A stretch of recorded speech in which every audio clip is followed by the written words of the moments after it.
So, what are we going to be doing? What is the podcast? What do we do? That's a question, isn't it? One we should be able to answer.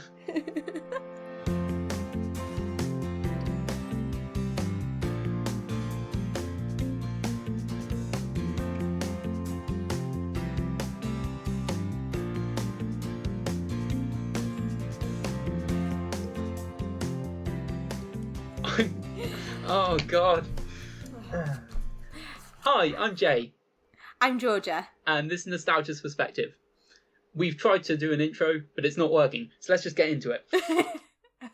So, on the previous episode, we kind of threw out a definition of what we were going to be doing on the podcast, which we've tweaked a little bit. So, just going to start with an update about that. Do you remember the description that we gave last time? Do you remember what it was we were going to be doing? I believe last week we said that we were going to be looking at older texts through different themes. Yeah. And then analysing them and discussing them through that theme. Yes. And what we have decided is that we were suggesting movies that were quite important to us and that we were going to focus on that perspective more than the theme perspective. Yeah, we didn't want to analyse it critically so much necessarily, because basically we wanted to talk about things that we cared about and just talk about them, talk about why we cared about them and be a bit more subjective about it. Yeah. Okay, so last episode, we talked about Spirited Away, which was one of Georgia's favourite movies and important to her from childhood. Am I right in saying that? Yeah, I'd say that. Or she oversold it to me. And so this week was my turn to pick a piece of media. I picked another film, one of my favourite films, and that is 500 Days of Summer, which was a 2009 film, I believe, created by Michael H. Weber and Scott Neustatter. I don't know the pronunciation there. Starring Joseph Gordon-Levitt and Zooey Deschanel, which we had both seen, but I'd obviously seen, and Georgia you'd seen before as well. Yes, yeah? Only once though. Only once, really? Yeah. Oh, I thought you'd seen it a few times. I actually saw it, the only time I saw it was on my first date with Tate. Oh, really? Yeah. Huh. Yeah, it's the only time I've seen it because Tate loves the movie too. Right, and that, okay, so you hadn't seen it for good 6 years. 6 years, yeah. What's your relationship to the movie? So we'll probably get into it a bit later, talking about the specific topics I kind of have to talk about. Mainly, we'll be talking about Tom and we'll be talking about Summer as kind of characters and how they're formed as characters and how they're kind of different to the typical romantic comedy characters. So we'll kind of get into a little bit there, but in short, I watched it. I can't remember when I watched it for the first time, but I was definitely a teenager, and it kind of shaped my perspective on relationships a little bit. Not to the point where I watched it for the first time and that was it, I was shifted, but it was like a stepping stone to a changing perspective, if that makes sense. Yeah, that makes sense. And so for that reason, it was always one of my favourite films, because I just felt it was very important in that way. So with that said, we'll segue into the first topic of conversation, which is the character of Tom, our protagonist, played by Joseph Gordon-Levitt, and toxic representations of love. So obviously the film is essentially, if you broke it down, I think you'd say it is Tom's perspective on his relationship with Summer and how his misguided ideas about love change in that relationship. Yeah. So obviously a way that this is a very different film to most romantic comedies is that at the beginning it says it's a story about love, it's not a love story. Yeah. Or it's a story of boy meets girl, but it's not a love story. Yeah. And this is where it comes to why this film's important to me. We got to this much quicker than I expected. I think in a lot of media, especially from the 90s and the 2000s, or certainly, I'm going to rephrase that. I think we started to see it changing around about when this film came out and into the 2010s, I think is when the way that love was presented in media, particularly in films and TV, changed, and it became more complex, and it became less boy meets girl, boy and girl fall in love, they get married, have children, happily ever after. There may be some obstacles, Yeah. but it's as simple as that. And anything can be overcome because they're in love. Yeah. And this was very much what I grew up with and how my mind worked when I was younger.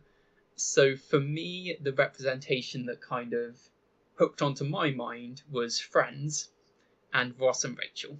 So I watched... Funny you bring up Friends. Funny I bring up Friends? Sorry, go on, continue. Oh, okay, we'll get back to that in a second, apparently. So I watched Friends a lot when I was younger.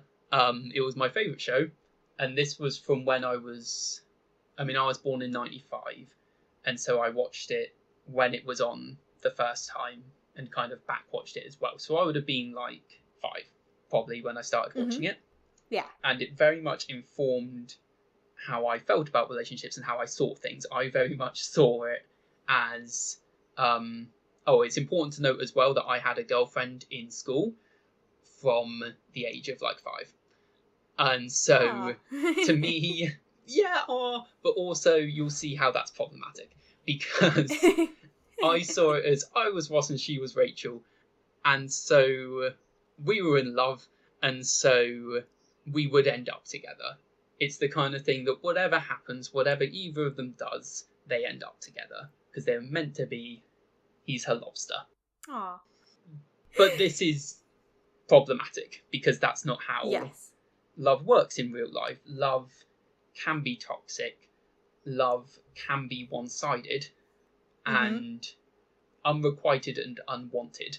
And this didn't, thankfully, ever happen to me in any serious relationship, really. It happened, it destroyed that childhood relationship, because in year 4, so I would have been about 9 or 10, I broke up with her thinking that we'd get back together in the future. Oh, what was her name? I'm not going to name her on the podcast. You can give her first name. No, I'm not doing that. Okay. But no, we got back together briefly for like a couple of days in year 5 and a couple of days in year 6, and then never again. But I, until the age of like 14, probably thought that we would get back together. And then at 15, I realised I was gay. So that played a big part in me realising that, maybe this isn't how things work. Yeah. And I'm very grateful to be gay for that reason, because that played a massive part in shifting my perspective. But I think this movie, to bring it back, is really important for the people who don't realise they're gay, and for the ones who do, in checking that perspective. Because when you have that perspective, you think that everything is surmountable. Yeah. And no matter any faults with a relationship, no matter any differences between you and the other person, or anything either of you does, it doesn't matter, because you're meant to be together, and that's that. When that's not how relationships work. Sometimes you will be in love with, as in this film, you will be in love with someone and they won't feel the same way. They won't want the same thing. Tom loves Summer, and he believes in this, like, soulmates meant to be kind of thing, and he believes that she is the one, and so he invests everything in that belief, and he doesn't listen to the fact that she says, I don't want a relationship. He doesn't pay attention to the negative moments that they have in their relationship. He glosses over all of it because, it doesn't matter, she's the one. Yeah. Do you know, I've never thought about that, but I actually very similarly had a childhood. I had this boy who I had a really, really big crush on from the time when I was like 5, and like all throughout primary school and at the beginning of high school. And we lived pretty close. We were really good friends, but there was one problem, and that was I was madly in love with him, and that he just did not consider me whatsoever. And he was a bit of a player for primary school because he used to, so, like, very weirdly, I can remember that in year 5 we had a setup we all had our different seats in the classroom. Sure. And he dated, like, a whole bunch of different girls. Like, I say quote unquote, but, like, dated a whole bunch of different girls in year 5. And they seemed to be going in a certain order from, like, where he sat to where I sat. Right. So, like, and I was like, right, you know, by my calculation, I'm next. And then the chain seemed to stop on the girl next to me. Aww. And he dated her until, like, the end of year 6. But we then ended up sitting next to each other in, like, year 9, I want to say, in, like, chemistry or something like that. And I was, like, still convinced that we were going to end up together. And it wasn't until year 10, and I think he was properly with somebody, and then I started seeing somebody else. I was like, yeah, no, this isn't going to work. Right. This isn't Soulmates. So, strangely enough, around the kind of 2010 era. Yeah. Well, same for And both I of wonder us.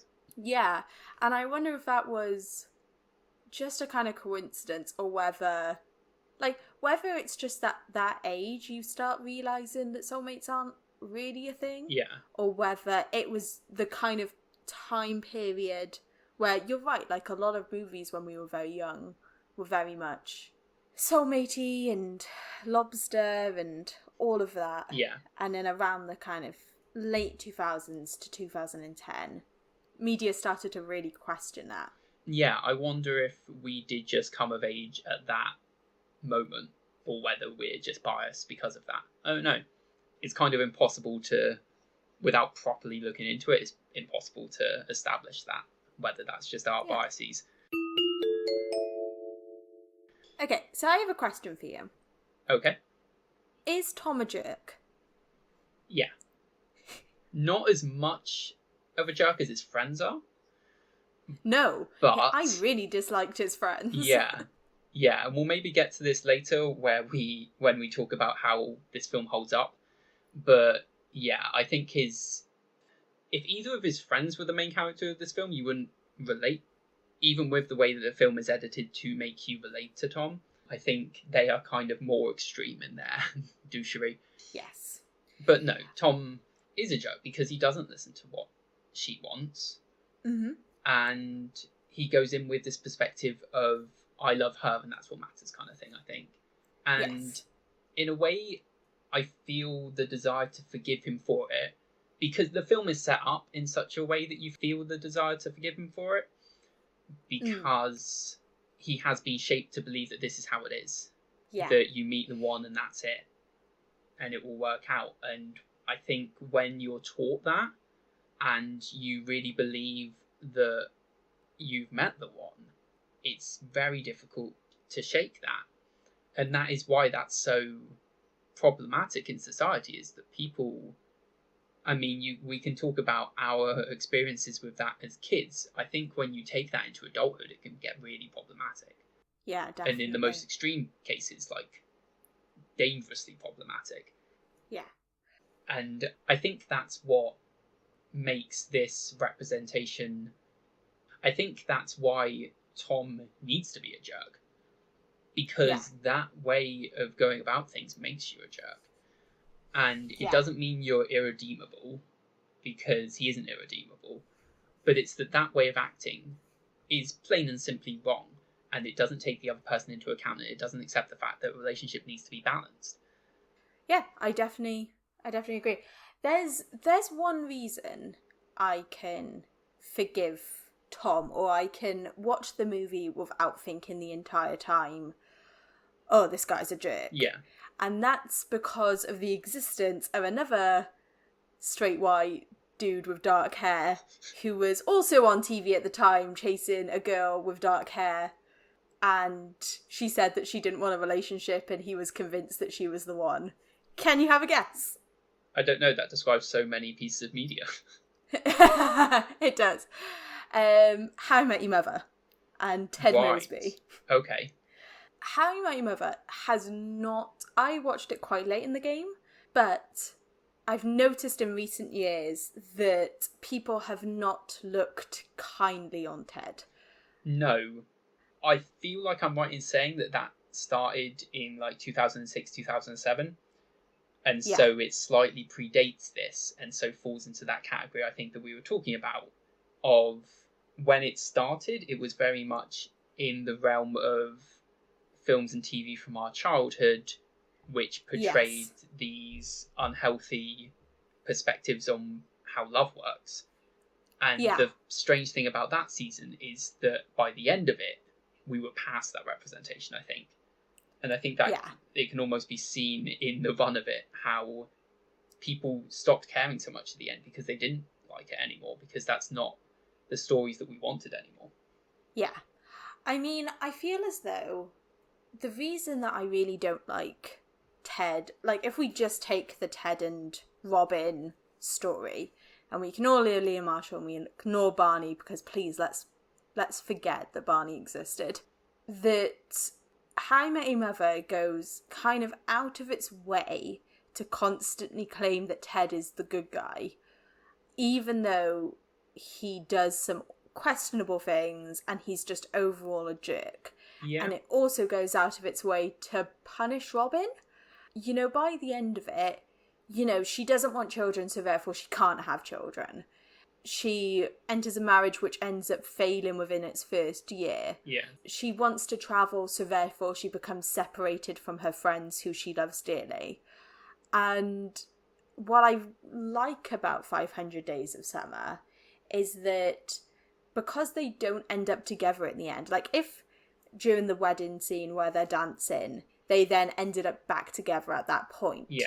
I think that regardless of the lessons it tried to teach Tom about toxic representations of love, it would all just kind of be undone. Yeah. But the fact that he has to learn from that and he doesn't get her, and the fact that she is able to move on happily with her life, and she's kind of rewarded, like tells the audience and shows growth for Tom as a character.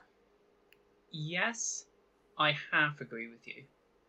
Because I think that's obviously a good thing that they don't end up together. The film would not work and present the message that it needs to if they did. But I think we'll maybe come back to this a little bit later after talking about Summer, because I don't want to start talking about it I don't want to start talking about Summer with talking about this. But I think it both dismisses Tom's ideas of love and kind of reaffirms them in the way that Summer's views change. Yeah. But we'll talk about that in a bit, I think. Because should we move on to Summer then and talk about Summer as a protagonist? Or not a protagonist, I guess. What would you call her? She's not the protagonist. A love interest. Oh, yeah, but that's so demeaning. Yeah.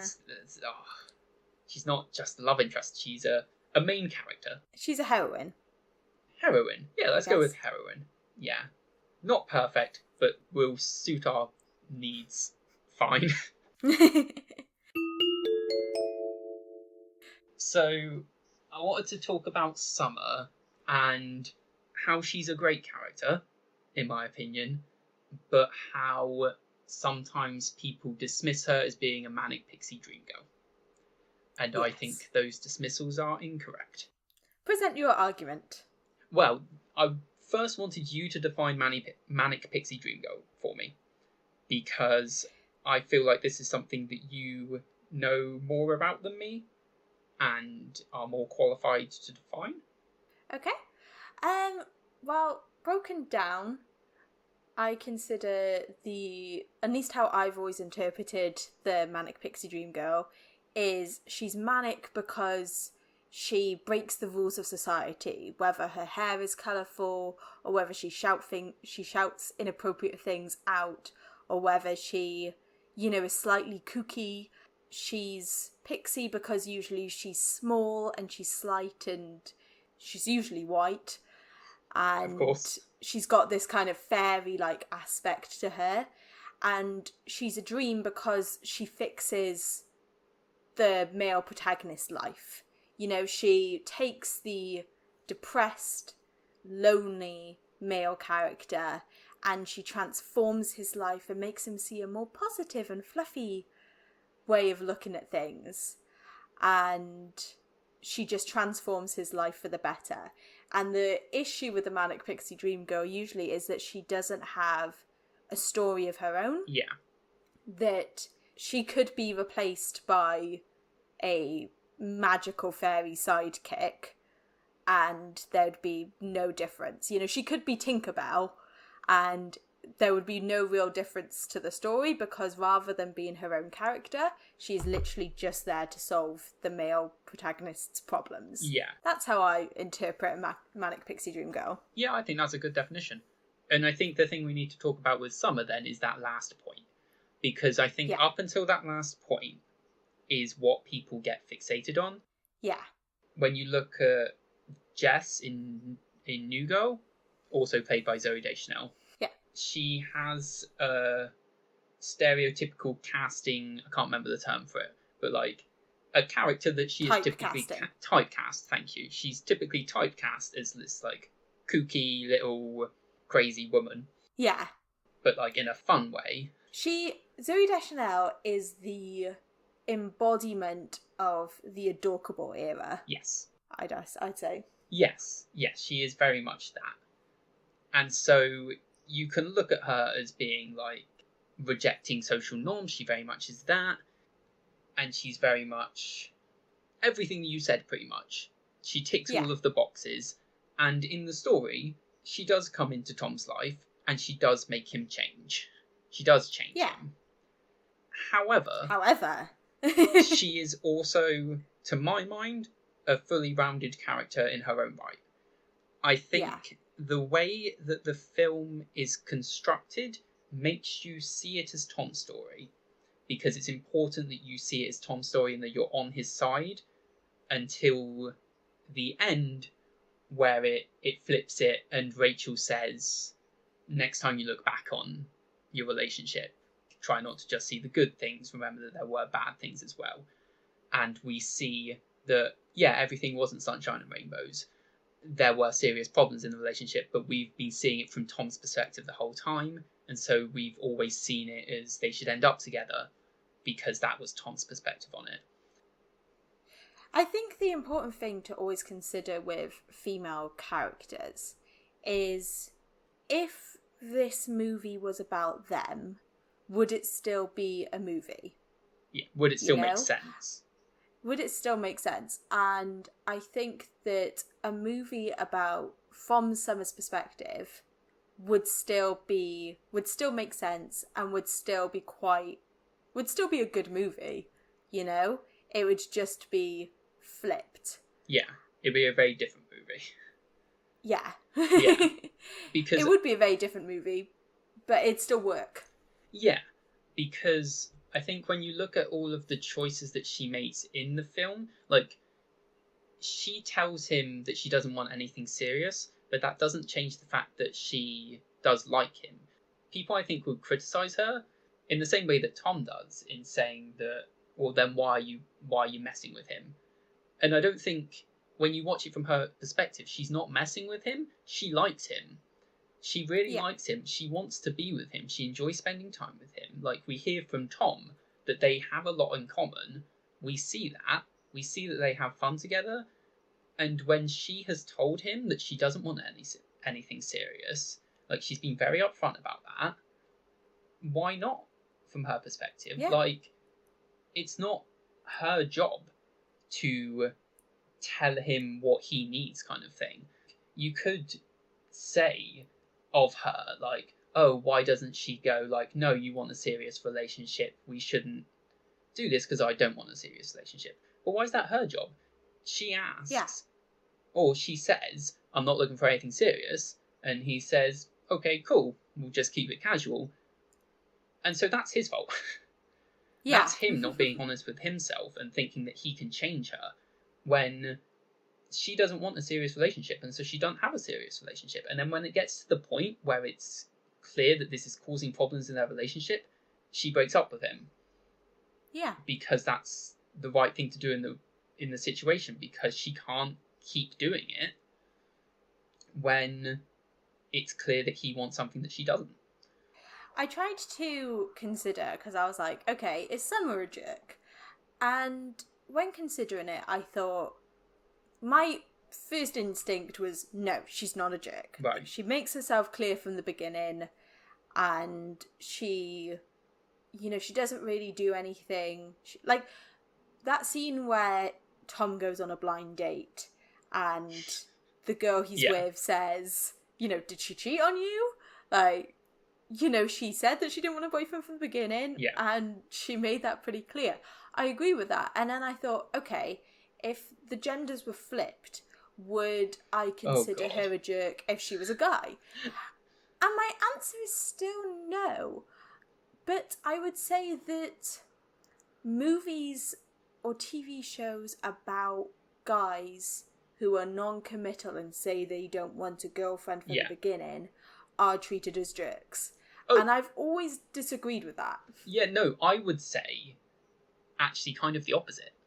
I would say that if the genders were flipped, we would never be on Summer's side, the way that most films are made.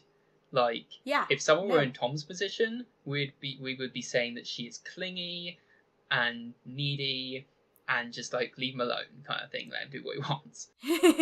And I think that's why this film's important. But yeah, you say that, sorry, you were about to defend the, even if it were a guy saying, I don't want a relationship. Yeah, whether it's a girl or a guy, both instances, if a person says, and I think that the relationship was going well, and that Summer was happy and Tom was happy, until his friends started saying, well, what are you? You know, and started giving him, frankly, bad advice. I mean, he would have got there anyway, but it was reinforced by his friends. I disagree with that. Irks me. I disagree with that. Because... Yeah? Yes, because it's actually Rachel that says it. And I think very much in this film, Rachel is the voice of reason, in that she says, you want to ask her, you just don't want to shatter the illusion of how great the last few months have been. Because, like you say, he would have ended up having to have that conversation anyway. He was just in denial about it. Because he knew that she didn't want a serious relationship, and he knew that that was a problem because he did. So yeah, I think like the relationship was going well, but it was always going to have to end because of that. Yeah. The one thing I would kind of pull back to with Summer not being a jerk is that I think as much as I defend her and say she was upfront about it, about not wanting a relationship, and so it wasn't her fault that he didn't heed that, I think there is justification in saying that why did you let it go on so long kind of thing when you could see that he wanted a serious relationship and you didn't want that. I think there is justification in that argument slightly, but I see that simply as a good thing. And I think that, again, that just makes Summer a more rounded character because in reality, like, she isn't perfect. She knows that it's not going to work either, but she doesn't want to accept it either. She just wants to keep having fun. Yeah. And just likes being with him. And so it's like, I think that adds to her character and makes her not a Manic Pixie Dream Girl. She's a real person with flaws. And those flaws... I don't know what I was going for there. But, I mean, a common thing in Manic Pixie Dream Girl movies is that the Manic Pixie Dream Girl will come in, change his life, and then something will happen. At the climax, they'll end up parting for some reason, usually because the guy's been a jerk. And then they'll separate, but he'll realise that his life has changed for the better because of her. And then they'll get back together. Yeah. And I think that the part of the movie that shows him in a deep depression is ultimate proof that she isn't a Manic Pixie Dream Girl. And the parts of the movie that show the bad side of their relationship is evidence that it's a deconstruction of the Manic Pixie Dream Girl. Because if she was a Manic Pixie Dream Girl, he would have changed his life. Those scenes where he decides to do architecture Yeah. would have happened pre her getting engaged. Yeah.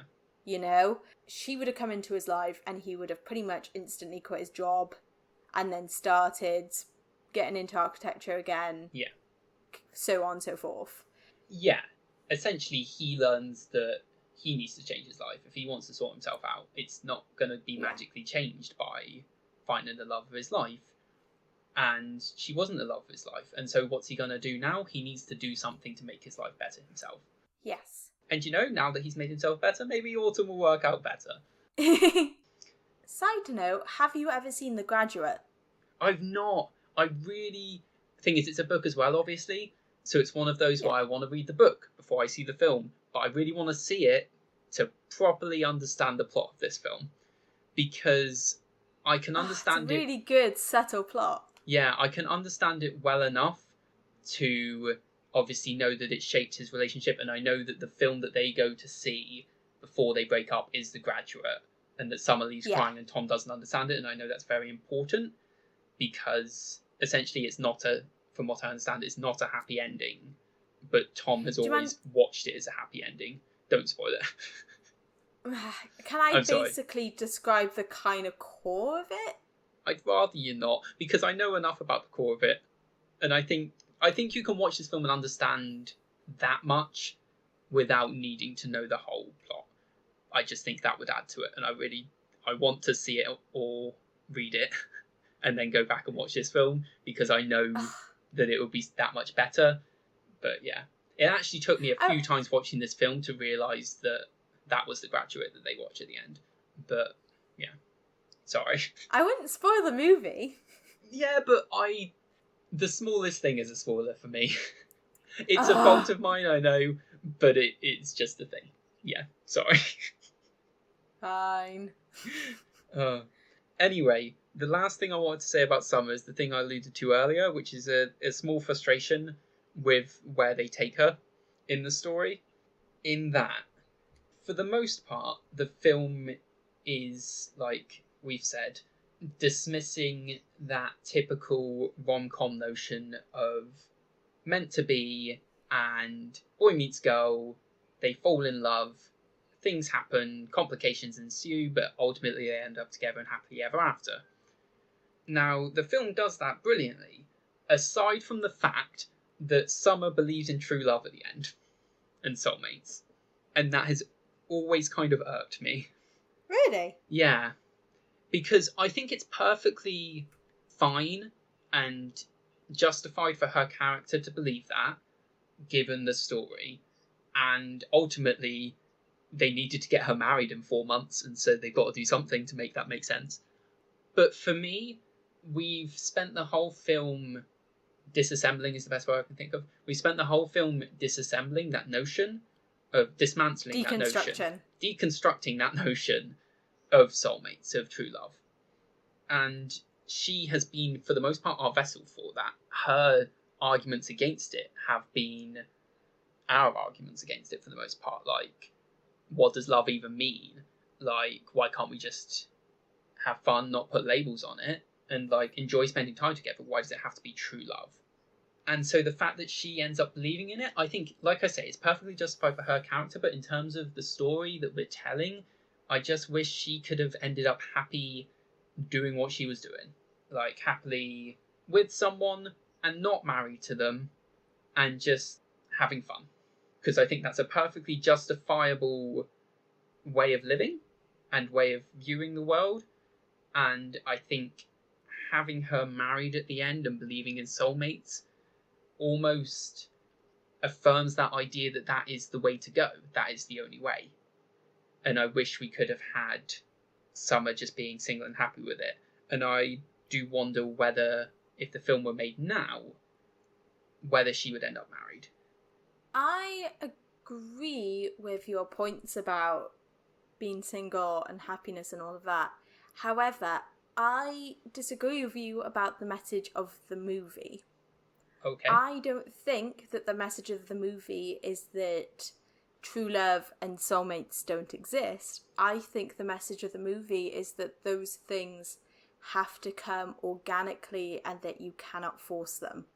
I think that what Tom has to learn in the end is that his ideas are correct, however, they are not something that you can force. They are something that you might have to work hard on, but you can't just pick a girl and then decide she's the one. That what happens to Summer is that she doesn't believe in it, and therefore it just kind of happens. And, like, you can take of that ideology what you will, but I think then the point of Tom and Autumn, hopefully, is that rather than trying to force her to be the quote-unquote soulmate or one, if it happens, it happens. If it doesn't, it doesn't. Yeah, I think you're right. I think that everything you just said is right. I think this comes down to that we actually have different perspectives on this and different opinions on it, potentially. Yeah. In that I just don't agree with that. So I wish the film didn't, because I feel like the film up to that point represents how I feel about this stuff very well, and then that just skews it to how you feel about this stuff, I guess. In that, like, I don't believe in soulmates or true love or anything anymore. I don't think that it's helpful, personally. I think it's more helpful to see love as a thing that can be flawed and is never perfect. And that you can love someone, and if they love you back, that's great. You need more than that, though. And you need everything to be right. You need to be constantly aware that love isn't everything. Yeah. I think I believe in soulmates without necessarily believing all the things that people associate with soulmates. Right. For instance, I believe that we have people that we're just naturally more on the same wavelength. Yeah, definitely. And similar to, you just happen to kind of, fiddle with the radio, and then there will be a point where it just works, Yeah. And I believe that it's not just the persons, but it's also the timing, that two people can meet and they could be perfect together at one point in their life, but they're not perfect together at another point in their life. Yeah. And I believe in soulmates in the sense of, I believe in the initial attraction and spark. I believe that you have the ability to meet somebody one day and you'll fit together naturally the way that you haven't been able to naturally fit together with other people. Right. However, that doesn't make a relationship. Yes. That just because you have an initial what's the word? Connection. Yeah, connection. Just because you have an initial connection with somebody doesn't necessarily mean that no matter how the relationship goes or what you do, that is going to last. Yeah. It's kind of like the spark of a fire, that you still have to work on that fire and build it up. Yeah. And that there might, to carry on the metaphor, there might be a thunderstorm that gets rid of that initial spark, but you won't get that initial spark with all people. Yeah. And that there is something very... I don't like the idea of the one. I think that the idea of soulmates and the one is very different. Yeah. The one suggests that there's only one person out for you, and like everybody and his dog has, discussed, what if your one is not living in the same country as you? Right. Or, what if your one dies? Yeah. And what does it mean if you don't find the one? Does that make you incomplete? That you are not a full person unless you have matched with somebody else on the planet? Yeah. And what does the one mean if you are in a poly relationship? Yep. But I think that soulmates is a bit more broad, because you can have more than one soulmate and you can have different soulmates for different points of your life.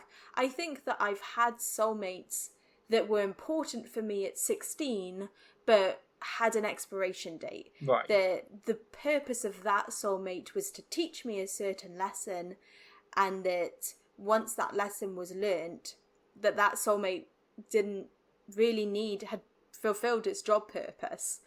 And I suppose in that way, bringing it back to the movie, I think I could make with that argument that Tom and Summer are soulmates in a certain perspective. Yeah. That they are soulmates with the intention of she needs to teach him that love isn't as simple as he thinks, and he needs to teach her that true love does exist. Yeah. Yes. In this essay, I will. Oh, yeah. No, I am very much on board with everything you just said. I like your definition of soulmates, and I think you're right. I don't think that that's the perspective the film puts forward, though, for me. I think it puts forward a more the one perspective. Yeah. It's just the Summer wasn't Tom's the one. Which, I mean, like I say, this film's still very important to me. I still think it's very important generally. I still think it's a great film.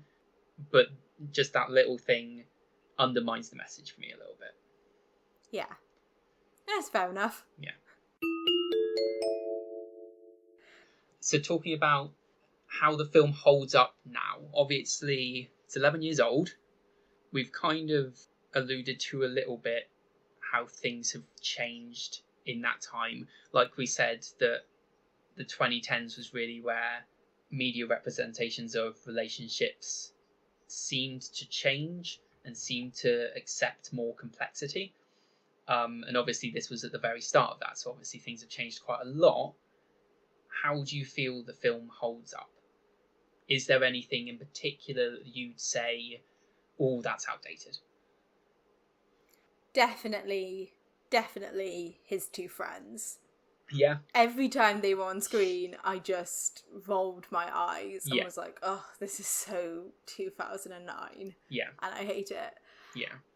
But apart from that, I'd say it does all right. I mean, romantic comedies aren't my favourite genre. Right. But I think that for a romantic comedy, especially at that time, I enjoyed it. I enjoyed it when I first watched it in 2014, and I enjoyed it watching it this week. Yeah. Like, pretty simply. Yeah. How do you think it holds up? I think for me, it's very heterosexual.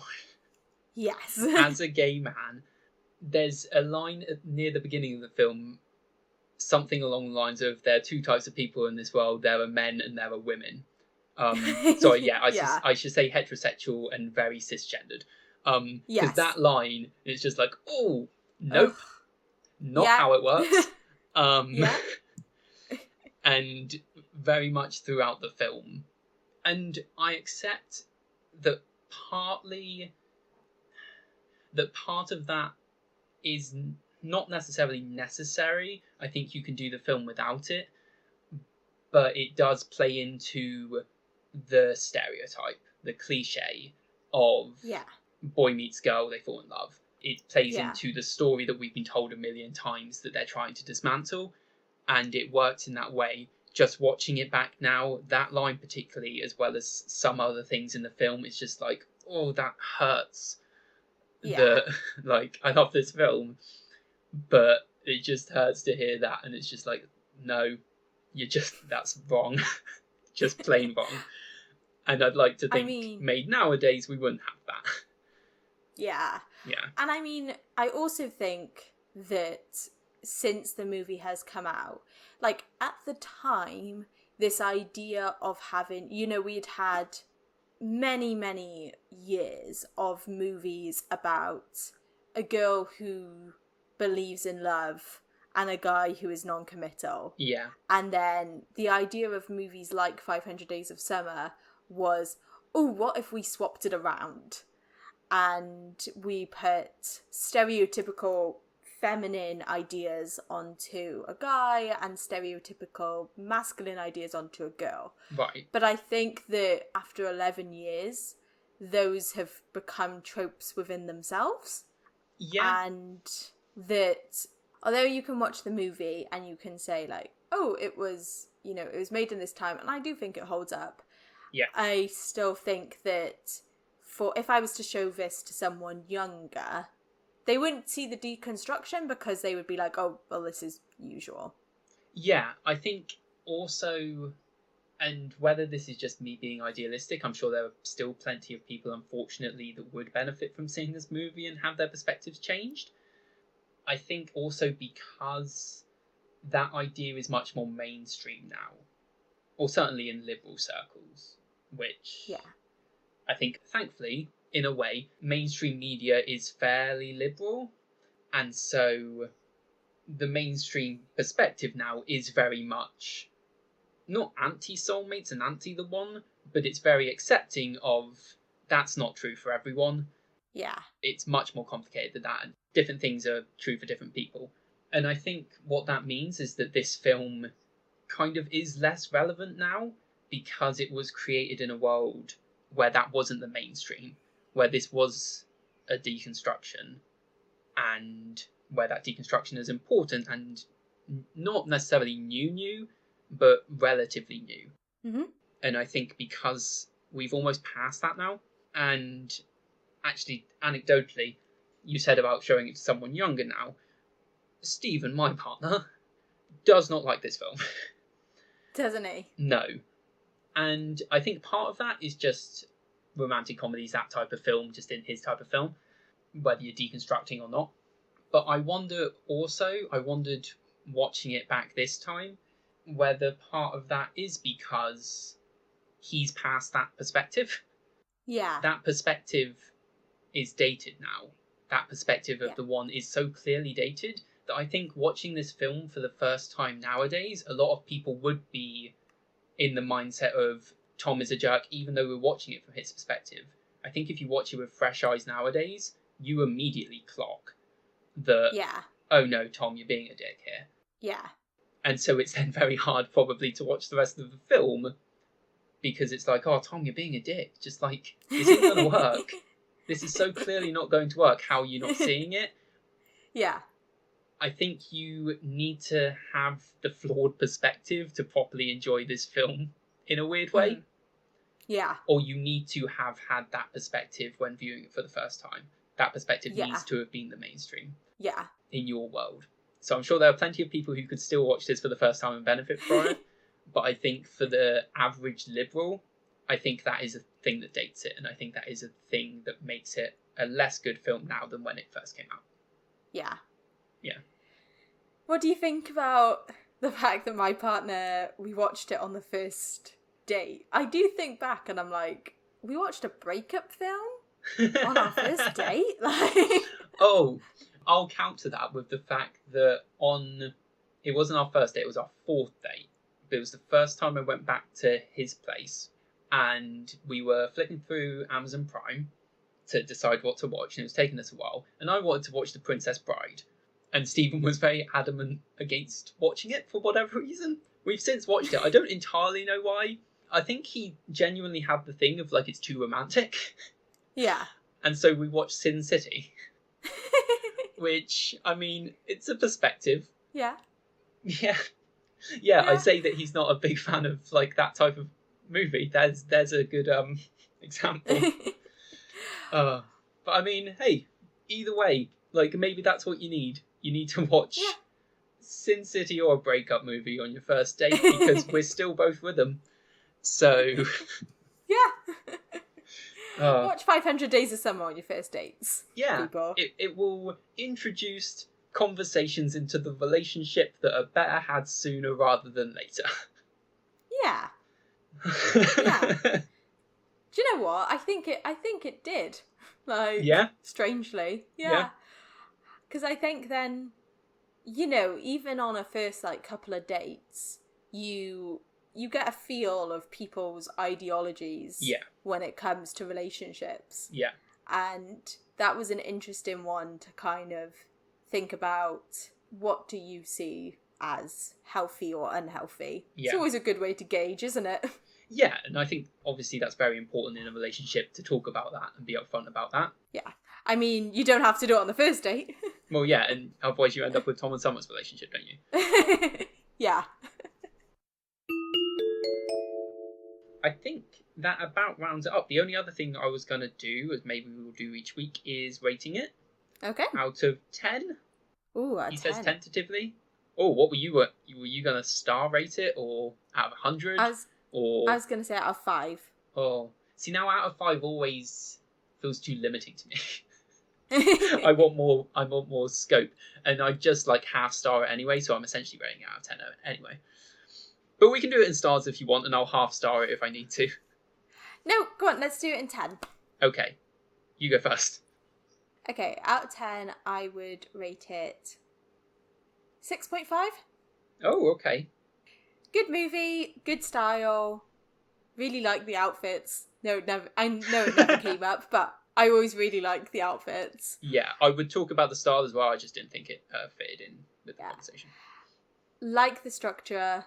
Think it's got good characters, good message. But I had a 5-year gap in not watching and wasn't exactly dying to go back to it. Yeah. I think it's a good movie to watch. Do you know what? I might bump that up to a 7. Okay. I've really enjoyed it both times I've watched it. I'd watch it again happily. Yeah. But I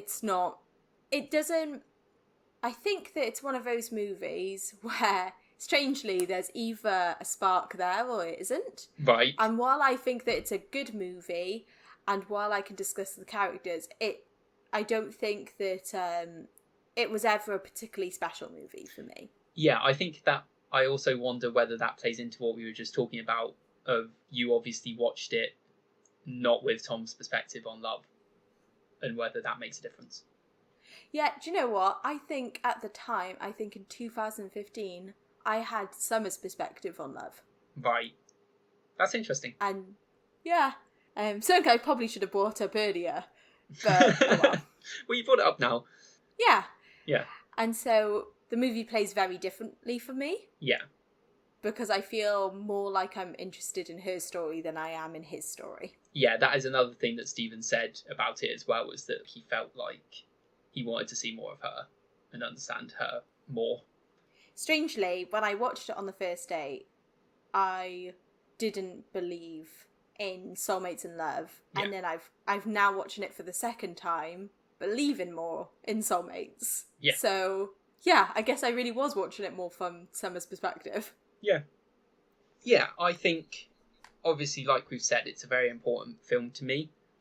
But I think because it is outdated now, and because in a way I don't need it anymore in the same way, I would rate it 8 out of 10. Because I think it's a good film. I think it has its flaws now. It's not a film for now. It was a film for 2009. Yeah. So yeah, I guess that was 500 Days of Summer. Yeah.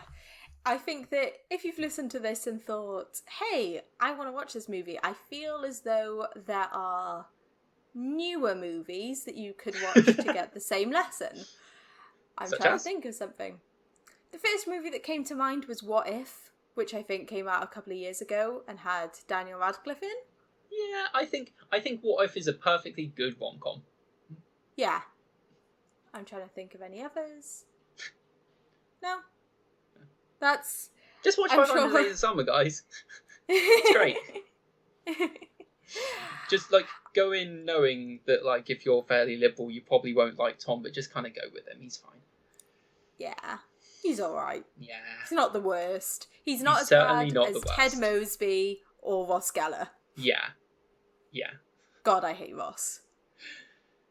Yeah. He was of his time as well. Hashtag Joey and Rachel should have ended up together. Was Joey the best representation of relationships? Look, I could go on a whole rant about this. Phoebe and Mike. Okay? Phoebe and Mike. Phoebe and Mike were great. If Joey had ended up with Rachel, it would have transformed the genre. But... No, it wouldn't. I disagree. It would have... Anyway. It would have been amazing! Anyway, it's time to wrap up the podcast. We're not talking about Friends. I mean, I'm sure we'll talk about Friends at some point. Yeah. Probably. Anyway, did you want to introduce what we're talking about next time? Because it's your week next week. Or your episode next episode. I will. My choice was Jane Eyre, so I hope you've been reading it. I have been reading it. I have almost finished it. Awesome. Yep, and if you guys want to read it, that's great. Yeah, I would say probably read it, if not skip the episode. Because there's going to be spoilers, which I should have prefaced with. I hate spoilers, but yeah, this podcast is going to be spoilery, just by necessity. Spoilers! Watch out for spoilers! I'd say read it. It is better than I expected it to be. We'll talk obviously properly about it next week, but it is better than I expected it to be. So yeah, do read it. It's quite a long read, and it's an old read, so it's not the easiest to read, but it's worth it. Yes, definitely. He's saying that, and it's not his favourite book. It's my favourite book. Definitely read it. I'm the non-biased perspective. Thank you for listening. The music at the beginning and end of the podcast is Cheer Up by Keys of the Moon, and the additional effects are from zapblast.com. If you want to get in contact with us, you can do so at our website, nostalgiasperspective.co.uk, email us at nostalgiasperspective@gmail.com, or if you're listening on YouTube, leave us a comment down below.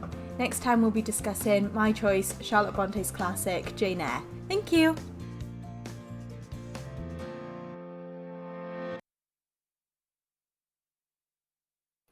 Oh, right. You haven't stopped recording, have you?